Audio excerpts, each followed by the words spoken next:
for coming out. For those of you who don't know me, my name is Simone Holder. I'm a web publisher with you guys. And I started with ISED in January out of Toronto, and then I moved here in February. And I have to say, you guys are an awesome group. From day one, you've been very welcoming and very friendly. So, thank you. And I've been with the government of Canada for 15 years. Thank you. I'm a lot older than I look. I'm 52. And I love saying that just for the reactions. Because for me, from this vantage point, you guys are like, it's awesome, I love it. But the downside of that is that people sometimes think I'm lying. And I'm like, I'm not. But if I were to lie about my age, of all the numbers in the universe, why would I pick 52? I'd pick like 37, 28 if I got a good night's sleep, you know? But black don't crack, that's all I can say. That's all I can say, you know? And people often wonder how I haven't cracked yet. And it's because I'm manless and I'm childless, you know? So maybe I'm born with it, maybe it's melanin. When I was looking for an apartment in Ottawa, I did the bulk of my search online from Toronto. So things like Google Maps were really, really helpful because you can see the neighborhoods, you can see what's around a particular address. I could gauge like the distance from the potential address to work or to the LCBO, you know, priorities. But I had some trouble viewing addresses in Vanier because every time I dragged the little orange icon and dropped it on the map, it got shot.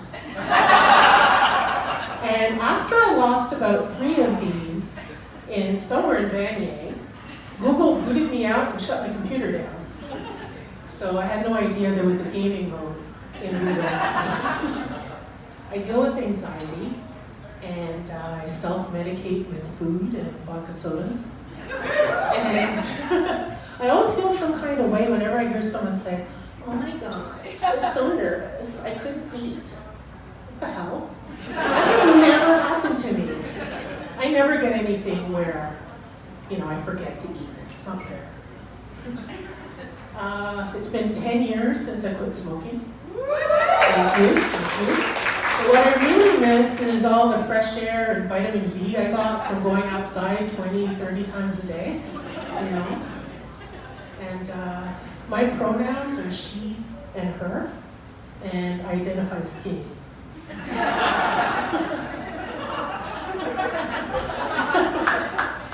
I'm trying to lose weight. I've lost 20 pounds so far. So thank you. It's hard, y'all. It's hard. And I'm hungry all the time. And my trainer says, "Oh, the bulk of the work is in the kitchen. It's all about what you eat." So I took that to mean that, oh great, I don't have to work out anymore. I was wrong. I started working out in April, and I started whining about working out in April as well. So to eat well, to eat properly, you've got to cook. And I don't like cooking, for myself at least. And I find cooking really stressful because the last time I tried to whip something up that was original and different, I summoned a demon. It was terrifying. Last week would have been my 25th wedding anniversary had I not come to my senses when I did.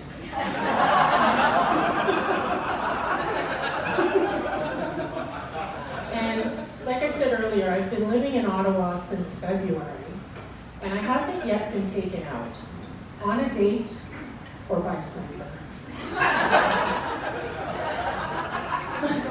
My relationship status is table for 1, drinks for 2. And I'm single by choice. It's not always my choice, but that's still a choice.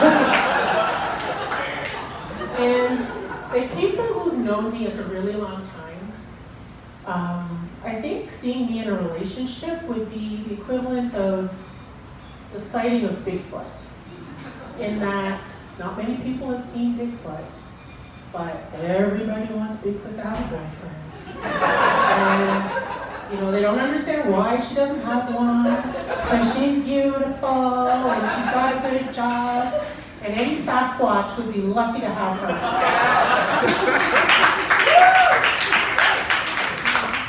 But I'm so single, I'm almost feral.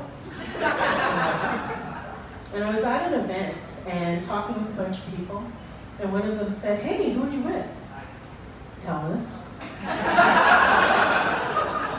And I once stood at the edge of a cliff and yelled, "I love you!" My echo replied, "Can we just be friends?" And someone once asked me if I was afraid of ending up alone forever. And I thought, oh my God, that's so rude. Because when they asked me that, my cats were right there. A few years ago, I removed my relationship status from Facebook. And all hell broke loose. Because Facebook did a dick move and sent out a notification that says, Simone is no longer single. I was still very much single. I just didn't want my status there anymore. But my phone blew up with people, "Oh, congratulations, who's the lucky guy, oh my God." And I had to tell them, I had to literally break their hearts and say, no, there's no lucky guy. I just didn't want my status there anymore. People were legitimately crushed at this news, and I was like, okay, maybe I've been single for too long. And okay, this next bit is, I'm going to take it upon myself to make a public service announcement on behalf of all single people. Please don't ask us why we're still single. I know it's probably coming from a good place, but it's kind of rude. It's uncomfortable, it's awkward. It's none of your damn business. Because the thing is, we know we're awesome. Sometimes we're perplexed too as to why we're so alive. And we already know that we deserve someone great. And also, believe it or not, some of us, like myself, are perfectly okay being single. It's not a character flaw, it's not a bad thing. That was just my public service note. So don't ask. So back when people used to ask me why I was single,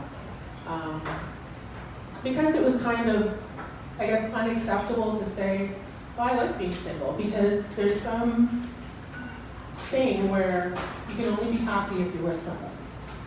So I would make a joke. I'd say, oh, he saw my tail and he didn't like it. Or I'd say I didn't know, or it's not in the cards for me or something.